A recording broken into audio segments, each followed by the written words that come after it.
વડોદરાના વિવિધ વિસ્તારોમાં પક્ષી બચાવ કેન્દ્રો શરૂ કરવામાં આવ્યા છે। શહેરના લાલકોટ વિસ્તારમાં વાઇલ્ડલાઇફ ટ્રસ્ટ અને વીએસપીસીના સંયુક્ત ઉપક્રમે પક્ષી બચાવ કેમ્પનું આયોજન કરવામાં આવ્યું। આ કેન્દ્ર પર ઈજાગ્રસ્ત પક્ષીઓને તાત્કાલિક સારવાર આપવામાં આવે છે। સમગ્ર રાજ્યમાં વાઇલ્ડલાઇફ ટ્રસ્ટના સ્વયંસેવકો દ્વારા 23થી વધુ પક્ષી બચાવ કેમ્પનું આયોજન કરવામાં આવ્યું છે। વડોદરા શહેર અને જિલ્લામાં સાથે સાથે અન્ય જિલ્લાઓમાં પણ પક્ષી બચાવ કેન્દ્રો કાર્યરત કરવામાં આવ્યા છે। કારેલી બાગ ખાતે આવેલા સુમંગલ ટ્રસ્ટ દ્વારા પક્ષી બચાવ કેન્દ્રોને નિઃશુલ્ક દવાઓનું વિતરણ કરવામાં આવ્યું છે। શહેરમાં વન વિભાગ દ્વારા 10 ડિસેમ્બરથી કરુણા અભિયાનની શરૂઆત કરવામાં આવી છે। 10 જાન્યુઆરીથી કરુણા અભિયાનની શરૂઆત કરવામાં આવી છે, જે અંતર્ગત અત્યાર સુધીમાં અંદાજે 120 જેટલા ઇજાગ્રસ્ત પક્ષીઓને વન વિભાગ અને વિવિધ બચાવ કેન્દ્રો દ્વારા સારવાર આપવામાં આવી છે। વન્યજીવોના સંરક્ષણ માટે કાર્યરત સંસ્થાઓ દ્વારા કુલ 29 કલેક્શન સેન્ટર અને 3 સારવાર કેન્દ્રો ઊભા કરવામાં આવ્યા છે। મુખ્ય સારવાર કેન્દ્ર વન વિભાગ દ્વારા સયાજીબાગ નર્સરી ખાતે શરૂ કરવામાં આવ્યું છે। અમે કારેલીબાગ સુમંગલમ ટ્રસ્ટ માંથી આવીએ છીએ અને અમારા 6 રૂટ છે અલગ અલગ, અને જેની અંદર અમે બધે એક રૂટમાં લગભગ 8 થી 10 જગ્યા હોય છે કેમ્પ સેન્ટર પર જે લોકો સેવા આપે છે એ લોકોને અમે દવા પહોંચાડીએ છીએ। અને સુમંગલમ ટ્રસ્ટ કારેલીબાગ વડોદરા આવા ઘણા બધા કાર્યો આખા વર્ષ દરમિયાન કરે છે, તો એ રીતે આખું વર્ષ અમારું કંઈ ના કંઈ કાર્ય ચાલુ હોય છે। જેની નિઃશુલ્ક આપી રહ્યા છો આપ? હા, અમે આ દવાઓ બધી નિઃશુલ્ક પહોંચાડી રહ્યા છીએ। શું કારણ નિઃશુલ્ક આપવાનું? બસ અમે જીવદયા પ્રેમી છીએ અને પક્ષીઓને જે બી રીતે આપણે બચાવી શકીએ એ રીતે અમારા તરફથી જે કંઈ બી સહકાર આપી શકાય એ પ્રમાણે અમે સહકાર આપવા તત્પર છીએ।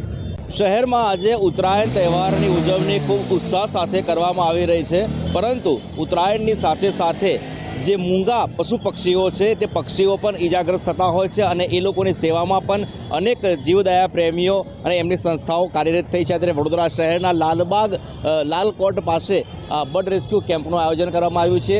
વીએસપીસી અને વાઇલ્ડલાઇફ ટ્રસ્ટના સંયુક્ત ઉપક્રમે આ પ્રકારનું જે કેમ્પ છે એ કેમ્પનું આયોજન કરવામાં આવ્યું છે। અલબત્ત આજે ઉત્તરાયણના દિવસે પક્ષી બચાવ કેમ્પની અંદર ઈજાગ્રસ્ત પક્ષીઓ જે છે એ પક્ષીઓ અહીંયા સારવાર માટે આવશે, પરંતુ સદનસીબે અત્યાર સુધીમાં એક પણ પક્ષી ઈજાગ્રસ્ત હાલતમાં આ કેમ્પમાં મળી નથી આવ્યું। એટલે આ વખતે જે પક્ષીઓને ઈજા થવાની જે ઘટના છે એ ઘટનાઓમાં ચોક્કસથી ઘટાડો થયો છે, પરંતુ ટ્રસ્ટના જે સ્વયંસેવકો આજે અને આવતીકાલે 2 દિવસ સળંગ આ જ વિસ્તારની અંદર આ રીતે કાર્યરત રહેશે। અહીંયા ઈજાગ્રસ્ત થયેલા જે પક્ષીઓ છે તેઓની તાત્કાલિક સારવાર કરવામાં આવે છે અને તેને ત્યારબાદ રેસ્ક્યુ સેન્ટર ખાતે પણ મોકલવામાં આવે છે। ત્યારે આપણી સાથે વાઇલ્ડલાઇફ ટ્રસ્ટના વાઇસ પ્રેસિડેન્ટ છે, તેમની સાથે વાત કરીશું।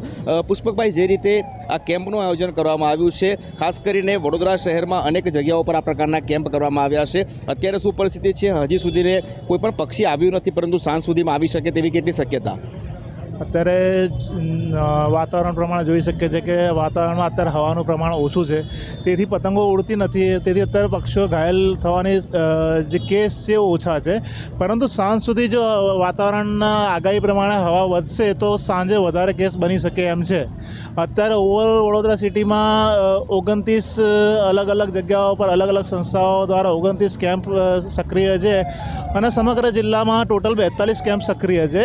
અને સમગ્ર જિલ્લા પ્રમાણે જે વર્ષ પહેલાંનો આંકડો ગણીએ તો 1200થી વધારે પક્ષીઓનો આંકડો હતો, આ વખતે આ આંકડો વધવાની શક્યતા છે।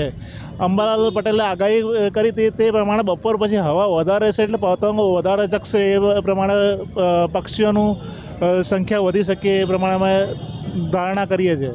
વાઇલ્ડલાઇફ ટ્રસ્ટ ઘણા સમયથી આ પ્રકારની કામગીરી કરતું રહેલું છે। ઓવરઓલ જો વાત કરીએ તો ગુજરાતના અનેક સ્થળો ઉપર પણ આ પ્રકારના કેમ્પો વાઇલ્ડલાઇફ ટ્રસ્ટ કરતું રહ્યું છે। ગુજરાતની જો વાત કરીએ તો રાજ્યમાં કેટલી જગ્યાઓ પર આ પ્રકારના કેમ્પની કાર્યવાહી કરવામાં આવે છે? વાઇલ્ડલાઇફ ટ્રસ્ટ 2006થી પક્ષી બચાવ અને વન્યજીવ સંરક્ષણનું કાર્ય કરી રહ્યું છે, અને ઓવરઓલ ગુજરાતમાં વાઇલ્ડલાઇફ ટ્રસ્ટના ટોટલ 22 સેન્ટર છે, એ વિવિધ જગ્યાઓ પર છે। વન વિભાગની શું કામગીરી રહે છે? વન વિભાગ આપની સાથે જોડાયેલું હશે તો તેમના તરફથી કોણ અધિકારી અહીંયા ઉપસ્થિત છે અને તેઓ પણ આ કામગીરીમાં કેવી રીતે સહયોગ આપે છે? વન વિભાગ તરફથી દરેક જેટલા પણ સેન્ટર હોય છે સિટીમાં કે સિટીની બહાર, ત્યાં આગળ વન વિભાગના એક કર્મચારી જે હોય છે એ હંમેશા કેમ્પ પર ઉપસ્થિત હોય છે.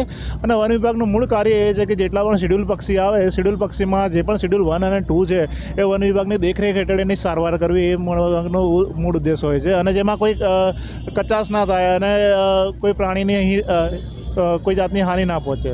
પુષ્પક, ખાસ કરીને શિયાળાનો સમય છે, યાયાવર પક્ષીઓ પણ ગુજરાતમાં આવતા હોય છે. આપણું વડવાના તળાવ છે, એમાં પણ ખૂબ મોટી સંખ્યામાં વિદેશી પક્ષીઓ આવતા હોય છે. ઉત્તરાયણ દરમિયાન એવા કોઈ પક્ષીઓ જે વિદેશથી આવ્યા હોય અને ઈજાગ્રસ્ત થતા હોય એવી કોઈ ઘટનાઓ આવે છે? કેમ કે ઘણા વર્ષોથી આપ કેમ્પમાં આ પ્રકારની સેવા આપો છો. ઉત્તરાયણ દરમિયાન વડોદરા સિટીમાં તો આ પ્રકારની ઘટનાઓ ખૂબ જ ઓછી થતી હોય છે, પણ જેટલા વાઇલ્ડલાઇફ ટ્રસ્ટના કોસ્ટલ રિઝનના કેમ્પ છે ત્યાં આગળ ખૂબ મોટી સંખ્યામાં યાયાવર પક્ષીઓની ઘટના થતી હોય છે અને યાયાવર પક્ષીઓને વાઇલ્ડલાઇફ ટ્રસ્ટ અને વન વિભાગ સારવાર કરતું હોય છે.